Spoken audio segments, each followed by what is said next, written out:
अच्छा जी, कल inrush current थोड़ा सा डिस्कस हुआ था। Starting current of transformer which flows at that side of the transformer which is connected with the source. So normally the primary is connected with the source, so इसलिए the inrush current also flows on primary side, in एक ही side पे flow होता है। तो जब एक ही side पे flow होगा then the CT of the primary side will give the secondary current while there will be no current flowing in the secondary side CT. तो डिफरेंशियल रिले जो है it will sense it as a fault, यानी as internal fault, जिससे जो है relay माल function करेगी। So how to approach to combat this problem? इसमें पहली जो ऑप्शन है बहुत सिंपल सी ऑप्शन है, सोल्यूशन है कि जी आप desensitize the relay for a brief period of time just after switching on. यानी ये जो रिले है इसको आप ड्यूरिंग स्टार्टिंग बाईपास कर दें। डिसेंसिटाइज मींस कि इसको बाईपास कर दें, यानी सिग्नल ही ना दे रिले को, बल्कि स्टार्टिंग में रिले जो है वो बाईपास है और जब ट्रांसफार्मर ऑन हो जाए उसके बाद रिले जो है वो सर्किट में इंटैक्ट कर दें। लेकिन इसका डिसएडवांटेज क्या है जी? इसमें डिसएडवांटेज, लेट सपोज अगर eight the same time actual fault है ट्रांसफार्मर में, उसी टाइम हो सकता है, तो इंसुलेशन फेलियर हो गया उस टाइम, देन क्या होगा? The relay will be blind to fault if it happens at the same time. यानी जिस टाइम आपने ये रिले जो है डिसेंसिटाइज की, उसी टाइम अगर लेट सपोज फॉल्ट है, इंसुलेशन डैमेज हुआ, then the relay will blind, फिर जो है रिले ऑपरेट ही नहीं होगी for the fault during that time. तो ये जो सोल्यूशन है ये मतलब है कि फिजिबल नहीं है। तो दूसरा जो है जो सोल्यूशन है उसमें आइडिया के comparison of the waveforms of internal fault current with that of the inrush current. इन ये जो दो इंटरनल फॉल्ट करंट अगर आता है तो वो वेवफॉर्म, और जो इनरश करंट है वो वेवफॉर्म, उसको उन दोनों वेवफॉर्म्स यानी करंट्स को अगर आप कंपेयर करें, उसकी एनालिसिस करें, तो जब आप एनालिसिस करते हैं इन दोनों करंट्स की, तो उसमें आपको कुछ चीजें एक्स्ट्रा मिलेंगी with the inrush current waveform. तो वो जो एक्स्ट्रा चीजें हैं वो है हार्मोनिक्स। इनरश करंट जो है is rich in harmonics. Harmonics आपको पता है कि जी फंडामेंटल कंपोनेंट के अलावा उसमें बाकी कंपोनेंट्स भी होते हैं, second component, third, fourth, fifth, sixth, seventh, इसी तरह। तो ये जो हार्मोनिक्स हैं ये इनरश करंट में मौजूद होते हैं, वेयरएज इंटरनल फॉल्ट में कोई हार्मोनिक्स नहीं होते हैं। तो इन दोनों को जब आप कंपैरिजन करते हैं तो आपको पता चलता है कि एक जो है वो फॉल्ट है एक्चुअल, और दूसरा जो है वो है स्टार्टिंग करंट या इनरश करंट है। तो जब आप कंपैरिजन करते हैं तो यहां से आपको पता चलता है कि प्रॉब्लम जो एक्चुअल है या स्टार्टिंग का है। तो सॉल्यूशन क्या हुआ जी? सॉल्यूशन ये हो गया एडिशनल रेस्ट्रेंट। रेस्ट्रेंट मींस कि आपने अब थोड़ा सा और जो है एक रेस्ट्रेनिंग टॉर्क प्रोड्यूस करनी है, जो कि which will be produced by these harmonic contents. या इसको हम इस तरह कह सकते हैं कि जो हार्मोनिक्स हैं उनको आप क्या कर लेते हैं, उनको आप रेस्ट्रेनिंग कॉइल में से फ्लो करवा देते हैं मजीद, जिससे इसका रेस्ट्रेनिंग टॉर्क और जो है स्ट्रांग हो जाता है।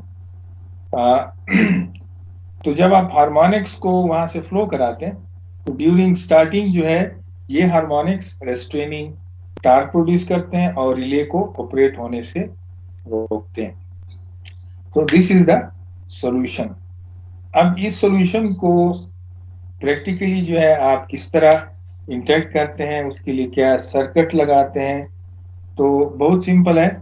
अगर आपने किसी सिग्नल से हार्मोनिक को आइसोलेट करना है, उनको जो है ना अलग करना है, तो उसके लिए क्या करते हैं जी, नॉर्मली फिल्टर्स लगाते हैं। तो वो फिल्टर्स जो है वो आप इंस्टॉल करते हैं और फिर वहां से जो हार्मोनिक्स हैं उनको या आप ग्राउंड करते हैं या फिर आप जो है रिस्टेनिंग कॉइल में से फ्लो कराते हैं। तो इसके लिए जो है जो सर्किट है, इस रिले में अब आप मजीद एक और मॉडिफिकेशन करते हैं, और ये जो है थोड़ा सा कंसेप्चुअल रिप्रेजेंटेशन है हार्मोनिक रेस्ट्रेन का, कि आप किस तरह जो है, ये फ्लो शीट है बेसिकली, कि ये प्रोसेस कैसे होगा, इनर्श करंट जो है उससे आप हार्मोनिक्स को कैसे जो है फिल्टर करेंगे। तो ये जो है फ्लो शीट है। इस फ्लो शीट में सबसे पहले जो है फर्स्ट ब्लॉक, यहां से सेकेंडरी करंट्स आप लेते हैं जी I1 और I2, ये आपने CT से ले लिए, ठीक है जी। These are taken from the CTs on both side of the transformer.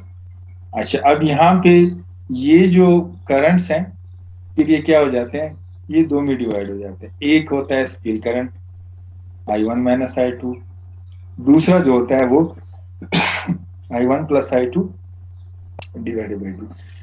ये जो है ये कौन सा करंट है, ये है रेस्ट्रेनिंग करंट। पिछला जो परसेंटेज डिफरेंस लिए उसमें हमने देखा था कि रेस्ट्रेनिंग कॉइल में से ये करंट फ्लो होता है और ऑपरेटिंग कॉइल में से ये करंट फ्लो होता है, जिसको हम कहते हैं स्पिल करंट, और इसको हम कहते हैं सर्कुलेटिंग करंट या रेस्ट्रेनिंग करंट।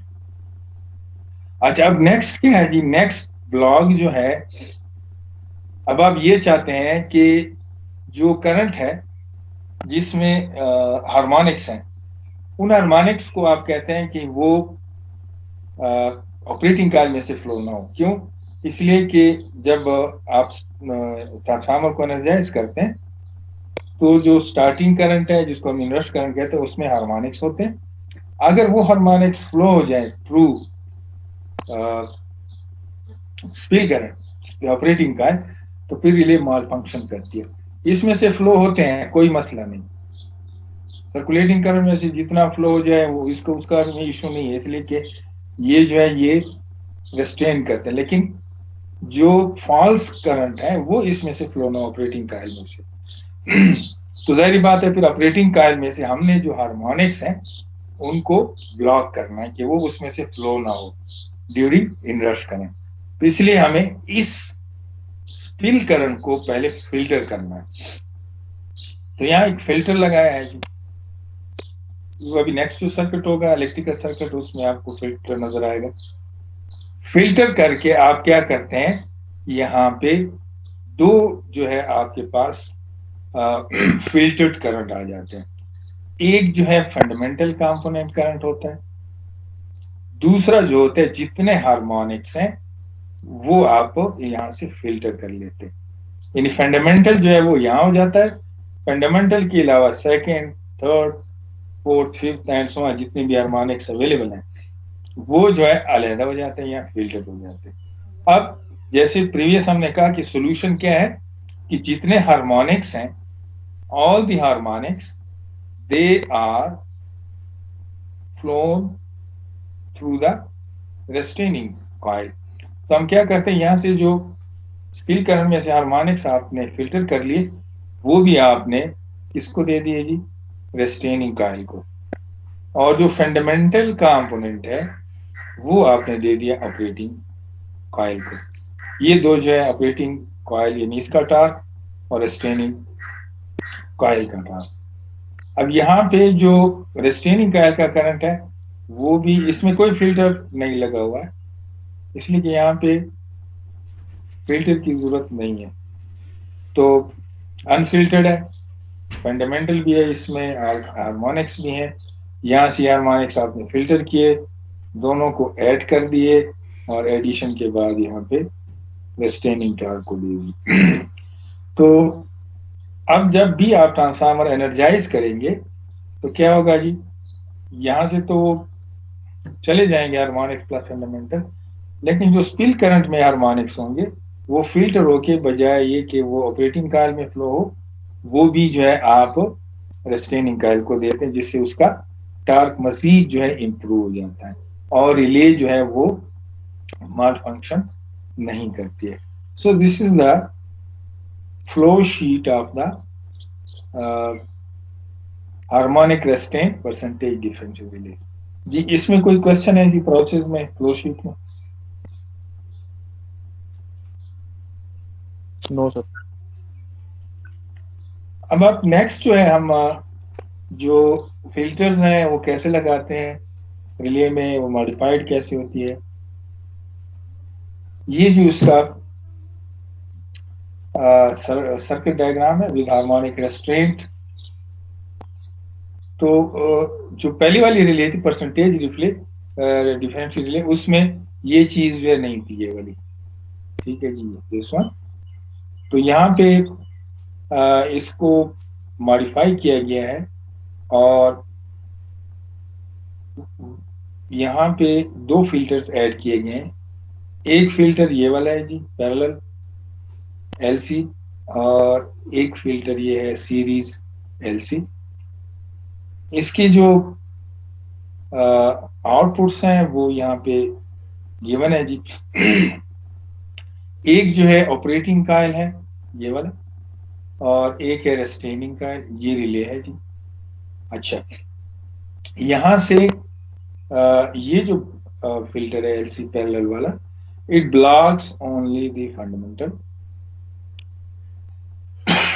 ये जो है फंडामेंटल फ्रीक्वेंसी को ब्लॉक करता है और जितने हार्मोनिक्स हैं उनको ये पास कराते हैं. ठीक है, यानी ये हाई पास फिल्टर और ये नीचे वाला लो पास. ये जो सीरीज है this is passes only the fundamental. तो इसका जो आउटपुट है वो यहाँ पे दिया हुआ है इसको ऑपरेटिंग का है, इसलिए कि इस फिल्टर में फंडामेंटल कंपोनेंट ही फ्लो करेगा. और जो टू वाला है आउटपुट, टू को इन्होंने यहाँ आता है, ये बेसिकली यहाँ पे ये टर्मिनल नंबर है, यानी ये पॉइंट जो है ये यूं आके इसके साथ कनेक्ट होता है, और वन जो है वो यूं आके जैसे ये ऑलरेडी कनेक्ट है ऐसे. जीरो जो है ये कॉमन है जी, यहाँ पे इसको जीरो मिला है, सिमिलरली ये जीरो जो है यहाँ भी कनेक्ट है. अच्छा, ऊपर वाला जो है यहाँ पे रेस्टेनिंग यानी फंडामेंटल प्लस हार्मोनिक्स दोनों फ्लो होते हैं.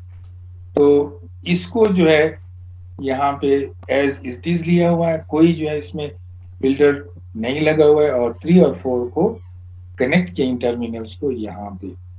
तो ऑल फंडामेंटल एंड हार्मोनिक्स ये जो है यहाँ फ्लो होते हैं, यहाँ से सिर्फ जो है हार्मोनिक्स आ जाते हैं, और यहाँ से ये जो है ऑपरेटिंग कॉइल को आप इससे फ्लो करवाते हैं, और यहाँ से सिर्फ जो है फंडामेंटल कंपोनेंट. अब इसमें जो है क्वेश्चन ये है कि जब इंटरनल फॉल्ट होगा तो what will happen. Internal fault में चूंकि हार्मोनिक्स नहीं होते हैं, उसमें सिर्फ फंडामेंटल ही होता है, इसलिए हमें इंटरनल फॉल्ट में भी कोई इशू नहीं है, इसलिए कि इंटरनल फॉल्ट जब आएगा तो फंडामेंटल कंपोनेंट यहीं से होता हुआ ऑपरेटिंग कॉइल में चला जाएगा, रिले ऑपरेट हो जाएगी. तो इसलिए जो है ड्यूरिंग इनरश करंट ये जो है जो हार्मोनिक रेस्टेंट है ये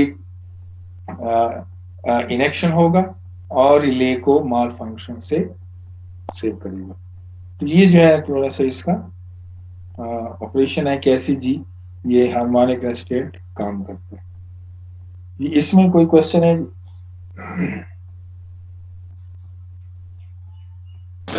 नो सर. अच्छा, थोड़ा सा आगे चलते हैं, और नेक्स्ट जो है बहुत इंपॉर्टेंट प्रोटेक्शन स्कीम है, और इंटर टर्न फॉल्ट्स इन ट्रांसफार्मर्स. ये भी जो है इंटरटर्न फॉल्ट प्रोटेक्शन स्कीम जो है ये आपको हर ट्रांसफार्मर में मिलेगी, और इसके लिए जो रिले यूज होती है एनईडी, इसमें बेसिकली डिफरेंशियल यूज नहीं होती, इसके लिए एक और रिले यूज होती है। तो चूंकि ये फॉल्ट भी कॉमन होते हैं ट्रांसफार्मर में, और आपको ये हर ट्रांसफार्मर में जो है ये स्कीम अवेलेबल होती है। तो इसको थोड़ा सा जो है यहाँ पे दिखाया गया फॉर एग्जांपल, एक शो करने के लिए कि अगर इंटरटर्न फॉल्ट है ट्रांसफार्मर, इंटरटर्न फॉल्ट मींस कि उसके कुछ टर्न्स जो है, जो वाइंडिंग के टर्न्स हैं, वो लेट सपोज शॉर्ट हो जाए, तो व्हाट विल हैपन, उसके लिए जो है कौन सी स्कीम यूज होगी। तो ये लेट सपोज एक ट्रांसफार्मर जो है एक ही वाइंडिंग लिया, 3 फेज नहीं है, सिंगल फेज एक वाइंडिंग लिया उसका एक पोर्शन, और लेट सपोज प्राइमरी साइड जो है वो 400 की बाय 103 है, सेकेंडरी साइड जो है वो 11 है, और यहाँ पे ये जो है कुछ टर्न जो ये वाला आपको दिखाई गया, ये लेट सपोज कुछ टर्न शॉर्ट हो जाता है। यहाँ पे आप देख रहे हैं ये इंटर टर्न यानी कुछ टर्न शॉर्ट हो गए। तो इसमें आपने ये देखना है कि इसके पहले एनालिसिस करते हैं कि फॉल्ट करंट कितना फ्लो होगा, और फिर ये जो स्कीम यूज होती है डिफरेंशियल स्कीम है या ओवर करंट है, क्या ये इस फॉल्ट को डिटेक्ट कर सकती है, पहले हमने ये देखना है। तो यहाँ पे फॉर एग्जांपल ये जो आपको नजर आ रहा है ये पावर डिसिपेटेड है कितना, फॉर एग्जांपल ये जो वोल्टेज है ये वाला, ये लेट्स सपोज 5 वोल्ट है अक्रॉस दीज टर्न जो शॉर्ट हुए हैं, और ये जो टर्न शॉर्ट हुए हैं इसका जो फॉल्ट रेजिस्टेंस है फॉर एग्जांपल टोटल, ये फॉल्ट रेजिस्टेंस है 1 मिलियन, यहाँ पे दिखाया गया जी 5 वोल्ट है, और ये जो पाथ बनता है इसका रेजिस्टेंस है 1 मिली ओम। तो जब ये शॉर्ट हो जाते हैं तो what will be the current flowing between these two points, यानी अगर ये दो पॉइंट्स शॉर्ट हो जाएं जिनका पाथ रेजिस्टेंस है 1 मिली ओम और वोल्टेज है 5 वोल्ट, तो इसका जो है आई एफ जो होगा वो क्या होगा जी, I F is equal to V over V is equal to I R, और I is equal to V over R. तो V जो है वो 5 वोल्ट है, रेजिस्टेंस है 1 मिली ओम, तो फॉल्ट करंट कितना हो जाएगा 5000 एम्पियर। तो IF will be flowing 5000 ampere in these shorting turn, यानी ये इस पाथ में यहां से यहां होता हुआ ये जब शॉर्ट हो जाते हैं तो 5000 एम्पियर करंट फ्लो होगा। अब यहाँ पे इसका ये पावर भी दिखाया गया कि इसमें कितनी पावर जो है वो डिसिपेट होगी। तो I F square R F जो है ये अप्रोक्सीमेटली 25 किलोवाट तक पावर जो है पावर डिसिपेशन होगी। यहाँ पे अब हम ये देखना है कि ये जो टर्न शॉर्ट हुए हैं, ये फॉल्ट करंट जो है जो शॉर्टिंग टर्न्स है उसमें 5000 एम्पियर फ्लो हो रहा है। तो इस फॉल्ट को क्या इसको कैसे डिटेक्ट करना है, क्वेश्चन ये है, ठीक है। जब ये डिटेक्ट हो जाएगा तो आप इजीली इसको रिले लगा के ऑपरेट करा सकते हैं। तो इसके लिए जो है हम क्या करते हैं, पहले हम ये देखते हैं कि इसका जो इफेक्ट है वो जाहिर बात है कि आपने सीटी यहाँ लगाई हुई है, ये इस लाइन पे यहाँ पे, तो अगर सेकेंडरी साइड पे इशू है इसका इफेक्ट यहाँ पे आएगा, इस सीटी पे आना चाहिए डेफिनेटली, इसलिए कि सेकेंडरी साइड पे इंटरटर्न फॉल्ट। तो हम ये देखते हैं कि इसका इफेक्ट यहाँ आएगा कितना होगा। ये इसके लिए थोड़ी सी कैलकुलेशंस यहाँ पे हैं, वो ये है कि जो आउटपुट पावर है, यानी लेट्स सपोज हम सिर्फ इसी पोर्शन को लेते हैं जिसमें ये फॉल्ट आया हुआ है, तो इसमें करंट जो है अवेलेबल है 5000 एम्पियर है, और वोल्टेज जो है वो 5 वोल्ट है। तो ट्रांसफार्मर का जो फार्मूला है input power is equal to output power, यानी input KVA is equal to output KVA, ये आप सबको पता है। अब आउटपुट वोल्ट एम्पियर भी आप ले सकते हैं, यहाँ पे हम वोल्ट एम्पियर लेते हैं, तो out input volt ampere is equal to output volt ampere.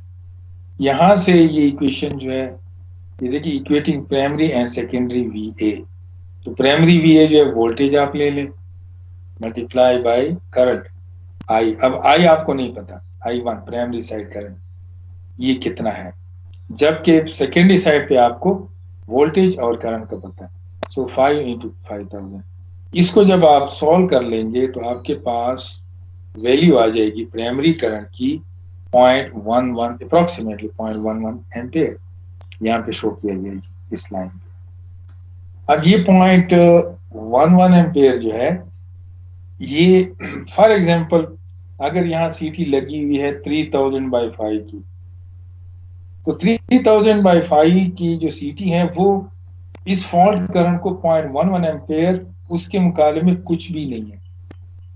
यानी रिले का अगर ये सीटी 3000/5 की सीटी है और प्राइमरी करंट 0.11 एम्पेयर फ्लो कर रहा है, तो सेकेंडरी कितना होगा? सेकेंडरी करंट मेरे ख्याल में तो this will be approximately 0 ampere होगा।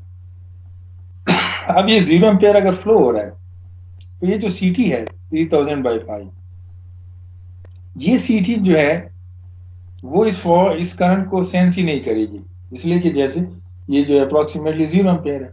सो इंटरटर्न फॉल्ट जो है, ये जो करंट है, interturn faults are difficult to detect using over current और डिफरेंशियल प्रिंसिपल ऑफ रिले। इन सपोज अगर आप डिफरेंशियल भी इसको सेंस नहीं कर सकेगी, इसके अलावा अगर आप ओवर करंट लगाते हैं, ओवर करंट भी जो है बहुत 0 एम्पेयर है अप्रोक्सीमेटली, इसके लिए जो है फिर क्या करते हैं, आपके दोनों जो है डिफरेंशियल प्रोटेक्शन स्कीम और ओवर करंट प्रोटेक्शन स्कीम जो नॉर्मली यूज होती है वो फेल होती हैं टू डिटेक्ट इंटरटर्न फॉल्ट। अब इस इंटरटर्न फॉल्ट को कैसे डिटेक्ट करना है, क्योंकि प्रॉब्लम तो है, टर्न शॉर्ट है, डेंजरस है, तो उसके लिए जी स्कीम फिर डिजाइन की गई है। इसमें जी कोई क्वेश्चन है इस न्यूमेरिकल में? थोड़ा सी एग्जांपल है समझाने के लिए, क्वेश्चन है तो नहीं सर, समझ आ गई इसकी। चले, अब जो है इसके लिए स्कीम कौन सी यूज होती है? बहुत ये स्कीम आपने भी हर जगह पे नाम भी सुना होगा, बकल्स रिले। तो development of Buchholz relay for detection of interturn fault. अच्छा, प्रिंसिपल क्या है इस रिले का? बकल्स रिले जो है ये 1921 में बकल्स ने जो है इसको डिजाइन किया था for the detection of interturn fault. इसी नाम पे जो है उसको बकल्स कहते हैं। ये एब्रिविएशन हो सकता है कि बाद जो एक्चुअल जिनका वो जो लैंग्वेज है उसमें शायद इसको कुछ दूसरे नाम से हो, लेकिन जनरली जो है हम अपने इसमें जो टेक्निकल वर्ड है वो इसको बकल्स ही बोलते हैं। ठीक है जी, हो सकता है इसकी प्रोनाउंसिएशन जो है जो वो डिफरेंट हो सकती है एक्चुअल, तो खैर है जी, हम सारे जो है ना यूज करते हैं बकल्स, इसमें इसको बकल ही बोलते हैं। ओके, प्रिंसिपल क्या है जी? प्रिंसिपल क्या है? It senses the fault by purely non electrical means. अब आप देखें जी कि हमने ये देखा कि इसमें करंट की वैल्यू जो है वो कोई भी रिले सेंस नहीं कर सकती है, तो वही बात है। फिर इसके लिए जो है इसको नॉन इलेक्ट्रिकल मीन से जो है सेंस किया गया है। और जो बेसिक प्रिंसिपल है वो है कि use of heat generated and the consequent decomposition of oil. Heat जो है जनरेट होती है, जैसे पिछले हमने एग्जांपल में देखा कि लेट्स सपोज अगर कुछ टर्न शॉर्ट है तो उसमें हीट डिसिपेशन 25 किलोवाट जो है वो हीट डिसिपेशन होती है, तो huge heat will be produce. और यही हीट जो है आगे क्या करते हैं, क्योंकि आपको पता है कि जो वाइंडिंग है वो ऑयल के अंदर होती है, जो ट्रांसफार्मर का ऑयल है, तो अगर वो इस पॉइंट पे हीट जनरेट होगी तो फिर ऑयल भी जो है आपको पता है ड्यूरिंग हीट जो है वो डीकम्पोज होता है। डीकम्पोजिशन के बाद जो है वो ऑयल जो है वो उसमें गैसेस प्रोड्यूस होती है, और उसमें अप्रोक्सीमेटली 70% जो गैस है वो हाइड्रोजन होती है, बाकी भी गैसेस होती हैं, मीथेन है, ईथेन है, एसिटाइलिन है, लेकिन सबसे ज्यादा जो क्वांटिटी में है वो हाइड्रोजन है 70%। तो ये जो है बेसिकली इस बाकस रिले को गैस एक्चुएटिंग रिले भी कहते हैं, इसलिए कि इसका सारा जो ऑपरेशन है वो इसी गैस एक्चुएशन पे होती है, इसलिए इसको गैस एक्चुएटिंग रिले भी कहते हैं। अच्छा, ये तो प्रिंसिपल हुआ जी, किस प्रिंसिपल पे काम करता है। आगे कंस्ट्रक्शन हम देखेंगे और ऑपरेशन। सबसे पहले जो एक और फॉल्ट्स जो है, फॉल्ट की टाइप्स हैं, उसमें उसको कहते हैं इंसिपिएंट फॉल्ट्स। तो इंसिपिएंट फॉल्ट्स कौन से होते हैं? इंसिपिएंट फॉल्ट्स होते हैं faults which are not significant in the beginning but which slowly develop into serious faults. ये जो है स्टार्टिंग में इतने सीरियस नहीं होते हैं, लेकिन with the passage of time ये सीरियस फॉल्ट्स में कन्वर्ट हो जाते हैं।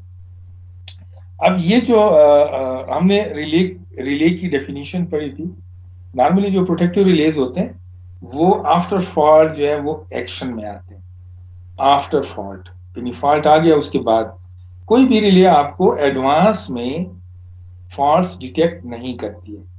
लेकिन इंसिपिएंट फॉल्ट्स के केस में बकस रिले जो है वो आपको पहले से इन्फॉर्म कर लेती है कि देयर इज समथिंग रॉन्ग, और फिर आपने रेमेडियल एक्शन लेना है।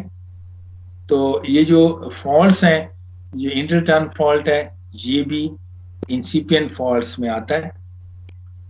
और इस फॉल्ट की जो डिटेक्शन है वो आपको एडवांस में बकस रिले बता देती है। तो इसके बाद जो ऑपरेटर्स होते हैं, इंजीनियर्स होते हैं, वो रेमेडियल एक्शन लेते हैं। ट्रांसफार्मर को लेट सपोज बंद किया, उसके बाद फिर उसको अगर थोड़ी देर तक ये चलता भी है कोई इशू नहीं होता है, लेकिन इसको जो है जल्दी जो है अटेंड करना चाहिए, क्योंकि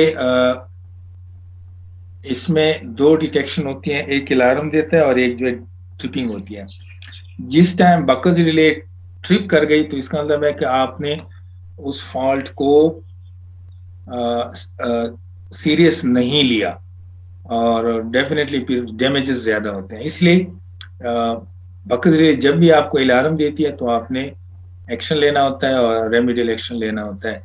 ट्रांसफार्मर चलता है, एक दो टर्न स्टार्ट हो जाए कोई इशू नहीं होता है, लेकिन अगर लेट सपोज कोई इंसुलेशन लीकेज है, उससे भी हीट जनरेट होती है, तो वो भी इंटरटर्न फॉल्ट की उसमें आता है।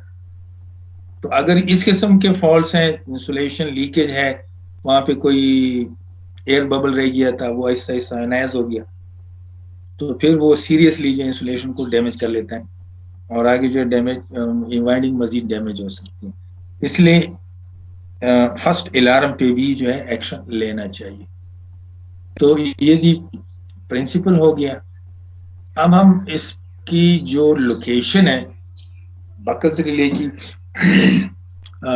अगर आपने पावर ट्रांसफार्मर देखे ग्रिड में, नॉर्मली आपको ये जो बकस रिले ये डिस्ट्रीब्यूशन ट्रांसफार्मर पे नहीं मिलेगी। रीजन जो है फिर वही है जी कि आपको अगर ट्रांसफार्मर बंद कराना है तो उसके लिए आपको ब्रेकर लगाने पड़ेंगे। तो एक ब्रेकर लगेगा, फिर उस ब्रेकर को बकस रिले ऑपरेट करेगी। इसीलिए जो है डिस्ट्रीब्यूशन ट्रांसफार्मर पे बकस रिले की जरूरत नहीं पड़ती है, क्योंकि कास्ट बहुत बढ़ जाती है। तो ये आपको पावर ट्रांसफार्मर में ये रिले मिलेगी।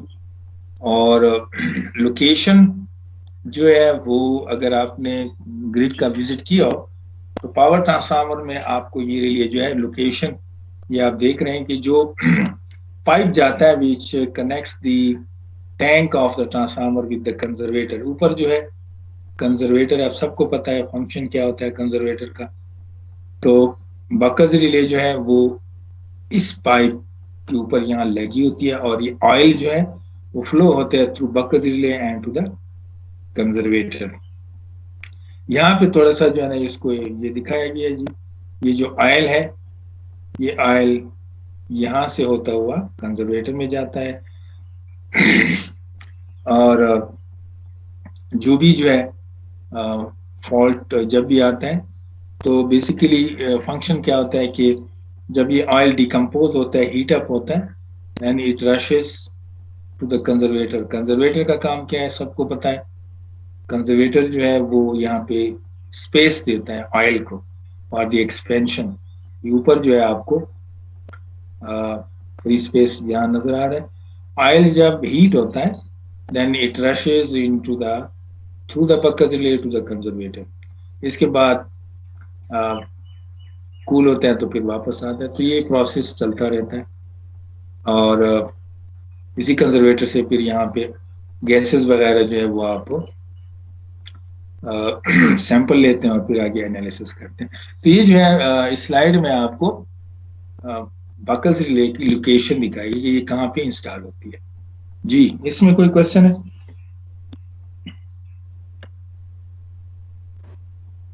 सर जी। जी सर ये सिंपली हीट को सेंस करता है जी, ये बकल्स रिले सिर्फ हीट को सेंस करता है। ये जो है बेसिकली अभी इसका फंक्शन आ गया है ना, ये कैसे जो है बेसिकली ये गैसेस जो है और ऑयल जितना ज्यादा डिकम्पोज होगा ना तो उतना ही उसकी जो वेलोसिटी होगी वो बढ़ती जाएगी। तो ये गैस एक्चुएटिंग रिले इसको कहते हैं। गैस हीट को नहीं करता है, हीट बेसिकली ये इनडायरेक्ट हुआ है ना, पहले हीट जनरेट होती है, फिर वो हीट जो है वो ऑयल को डिकम्पोज करती है, इसके बाद फिर गैसेस प्रोड्यूस होती हैं और वो गैसेस जो है वो आगे जो है थ्रू द बकल्स रिले और ऑयल जो है विद ऑयल वो आगे जो है फ्लो कराता है। तो ये ऑयल की जो सर्ज आती है, ऑयल सर्ज, वो oil surge is responsible for the operation of the buckles relay. ये आगे हम इसका प्रिंसिपल अभी देखेंगे ऑपरेशन। जी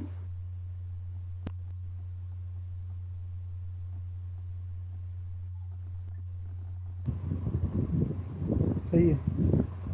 सबने देखी हुई है ये रिले या नहीं? जी सर देखिए यस। ओके, ये जो है आपको ये इस साइड पे इसकी जो है डिफरेंट उसमें आती है शेप्स में। ठीक है जी, ये यहाँ से वो पाइप फिट होता है, ठीक है, और यहाँ पे ये जो है ग्लास लगा होता है। यहाँ से हम ऑयल लेवल भी देखते हैं, ठीक है जी, ऑयल की क्या पोजीशन है। ऊपर जो है कुछ आपको ये जो है कनेक्टर्स हैं जहां से ये आपके अलार्म और ट्रिपिंग सिग्नल होते हैं, और ये जो कुछ रिलीफ वॉल होते हैं। बाद औक़ात एयर लॉक हो जाता है तो उस एयर को आप रिमूव करते हैं यहाँ से, वो ये वॉल होते हैं, इस वॉल को आप ओपन क्लोज करते हैं। तो बहुत सिंपल इसकी कंस्ट्रक्शन है, इतनी उसमें नहीं है, टेक्नोलॉजी इन्वॉल्व नहीं है। और ये पाइप्स हैं, एक साइड पे ये पाइप है, दूसरे पे ये है। ये इसी तरह यहाँ पे आप देखें जी, ये आपको नजर आता है जी, इसमें फ्लोट्स होते हैं नजर आते हैं। इसी तरह ये कनेक्टर्स हैं और ये रिलीज वॉल है। यहाँ से ये जो फ्लैंज आपको नजर आ रहे हैं, ये दो फ्लैंज, एक फ्लैंज ये है, एक फ्लैंज ये। तो ये जो है एक साइड पे आप मेन टैंक के साथ कनेक्ट करते हैं, दूसरा एंड जो है वो कंजर्वेटर के साथ कनेक्ट हो जाते हैं। तो आपको जनरली जो शेप में नजर आएगी वो इस टाइप की बकल्स रिले, जो फिजिकल उसकी शेप है वो ऐसी होती है। अच्छा जी, इस साइड पे थोड़ा सा इसका ऑपरेशन दिखाया गया है जी। और जैसे हमने कहा कि इसमें दो जो है आपको सिग्नल्स मिलेंगे, एक अलार्म वाला सिग्नल मिलेगा और एक जो है आपको ट्रिप सिग्नल मिलेगा। तो यहाँ पे इसकी इंटरनल जो है वेन, ये वेन लगी होती है और ये वेन यहाँ पे बेसिकली जो है पिवट होता है, जो कि ये जो है इस वेन को मूव करता है, ठीक है। और यहाँ पे एक फ्लोट लगा होता है, ये फ्लोट। तो ये फ्लोट एक तो आपको ऑयल लेवल भी बताता है, ट्रांसफार्मर ऑयल लेवल की क्या पोजीशन है। और इसके बाद जो है जाहिर बात है कि जब ये ऑयल जो है जब सर जाती है तो उसकी वजह से ये ऑयल जो है वो सारा यहाँ से निकल के आगे जो है थ्रू कंजर्वेटर को जाता है। तो लेट्स सपोज अगर किसी वजह से ऑयल भी कम हो जाए तब भी जो है ये फ्लोट ऑपरेट होता है, ये नीचे आएगा। यानी इसकी पोजीशन क्या होगी, जब ये लेवल नीचे आएगा तो ये फ्लोट भी इसके साथ नीचे आएगा। जब ये नीचे आएगा तो यहाँ पिवट लगा हुआ है, ये क्या करेगा, इसको जो है ना, ये जो स्टार्टिंग कांटेक्ट है इसको इसके साथ क्लोज कर देगा और अलार्म आ जाएगा। तो लो ऑयल का अलार्म भी हो सकता है और फॉल्ट का भी हो सकता है, दोनों केसेस में अलार्म आएगा। अब पहले केस में लेट्स सपोज अगर फॉल्ट सीवियर नहीं है, मतलब हीट जनरेट हुई है लेकिन वो इतनी सीवियर हीट नहीं है कि वो ये ऑयल को मजीद और डिकम्पोज करके सर्ज को बढ़ा दे। तो उसमें जो ऑयल जो गैसेस प्रोड्यूस होंगे उनकी जो क्वांटिटी वो इतनी ज्यादा नहीं होगी, वो यहाँ पे इकमुलेट होते जाते हैं और इसको प्रेस करते हैं इस लेवल को। ठीक है, आपको पता है गैसेस जो है वो सारे यहाँ पे इकमुलेट होती जाएंगी। तो इनिशियल केस में अगर सीवियर नहीं है फॉल्ट अभी स्टार्ट हुआ है, तो हीट अभी जनरेट इतनी नहीं हुई है, तो उस वक्त आपको अलार्म जो है वो एक्टिवेट हो जाएगा। और जब ये अलार्म एक्टिवेट होगा तो ट्रिपिंग नहीं करेगा। ये जस्ट वहां पे आपके जो कंट्रोल रूम में है एनंसिएटर लगा होगा या आपके डिस्प्ले पे जो है वो अलार्म भी बजेगा और मैसेज भी आएगा कि जी बकल्स रिले जो है वो अलार्म है, अब आप चेक करें कि क्या ऑयल लेवल डाउन हुआ है या एक्चुअल जो है ट्रिपिंग है, सॉरी एक्चुअल जो है वो फॉल्ट है। तो वो आपको यहाँ से पता चल सकता है।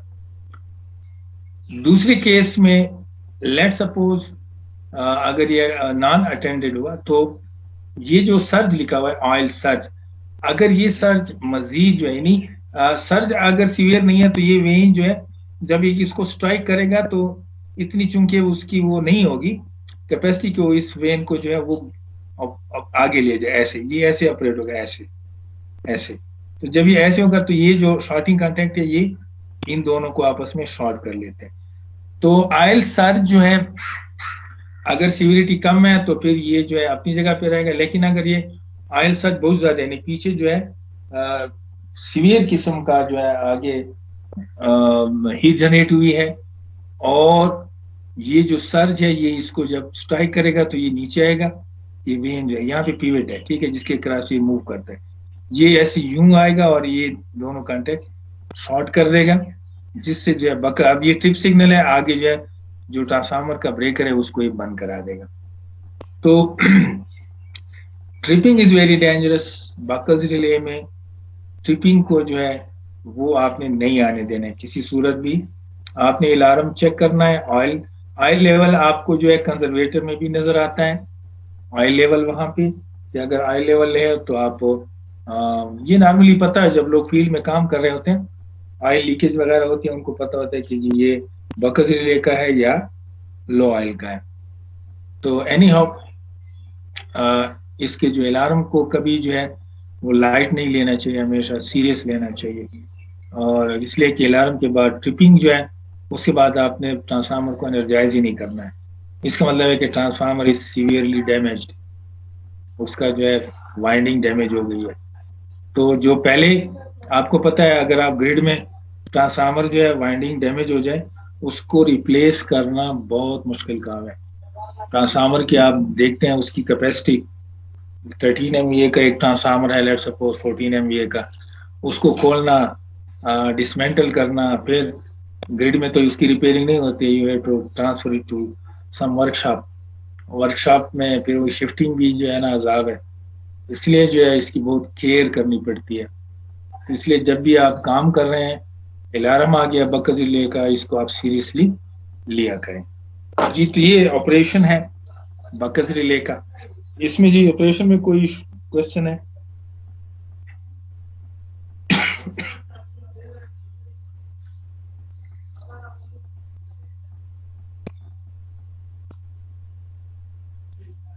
नो सर, कोई क्वेश्चन नहीं है सर। नहीं है सर, नहीं है क्वेश्चन। अच्छा जी, अब एक और चीज इसमें बड़ी इंटरेस्टिंग है बकल्स रिले में, नेक्स्ट स्लाइड पे आप देखें जी, यहाँ पे एक टेबल है जी, ये टेबल छोटी है, नेट पे और भी जो है टेबल्स अवेलेबल हैं, डिटेल टेबल, ठीक है जी। उसका यहाँ पे सिर्फ मैंने 2 कॉलम्स लिए हैं जी, diagnosis and type of gas, ऊपर जी analysis of trapped gases in conservator.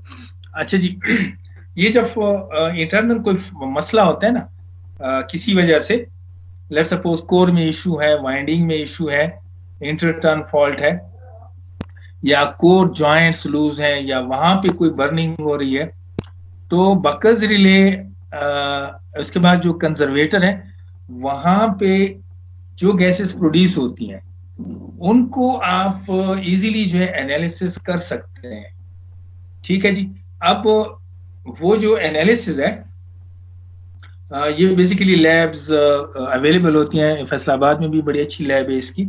वहां पे ये जो गैसेस जब आप कंजर्वेटर से सैंपल ले लेते हैं, ठीक है जी, Buchholz relay let's suppose operate हो गई, उसके बाद मैंने कहा ना कि डीकम्पोजिशन के बाद फिर गैसेस प्रोड्यूस होती हैं हाइड्रोजन के अलावा। यहाँ पे आप देख रहे हैं कि हर गैस के साथ हाइड्रोजन अवेलेबल है, ठीक है। बाकी इसके साथ मीथेन है, एसिटाइलिन है, और चीजें भी हैं। तो ये पूरी डिटेल जो टेबल है ये नेट पे अवेलेबल है, आप डाउनलोड करें, अपने पास सेव कर लें अपने मोबाइल्स में, ठीक है। और क्योंकि ये चीजें फिर जब आप काम कर रहे होते हैं तो रेडी रेफरेंस के लिए जो आपके पास अवेलेबल होती हैं, आप इजीली इसको देख सकते हैं। तो यहाँ पे ये टेबल जो है टाइप ऑफ गैस, वहां पे जब आप लैब में ले जाते हैं वो एनालिसिस करते हैं, लेट्स सपोज आपके पास मीथेन और हाइड्रोजन आई है, तो इसमें जो डायग्नोसिस है वो क्या, arcing in oil between construction parts, यानी जो अंदर कोर पार्ट है उनका आपस में उसमें आर्किंग हो रही है, जिससे जो है ना जो हीट प्रोड्यूस हुई है और ये गैसेस प्रोड्यूस हुई है। तो इसी तरह ये डिफरेंट गैसेस जो है ये उस टेबल में, यहाँ पे एक और कॉलम है जिसमें से हर गैस का नाम लिखा हुआ है, ठीक है जी, या वो मैंने नहीं लिया उससे, जस्ट आपको दिखाने के डायग्नोसिस में आपने क्या देखना है। तो ये आपको इजीली जो है फिर डायग्नोस करके बताता है कि आपने आपके ट्रांसफार्मर में इशू किस पॉइंट पे है, ताकि आप जल्दी जो है उसको एड्रेस कर लें। तो ये भी बड़ी इंपॉर्टेंट टेबल है जी, इसको आप स्टडी कर लें, ठीक है जी। और नेक्स्ट कोई क्वेश्चन है जी? इस टेबल को आप डाउनलोड कर लें जी, अवेलेबल है।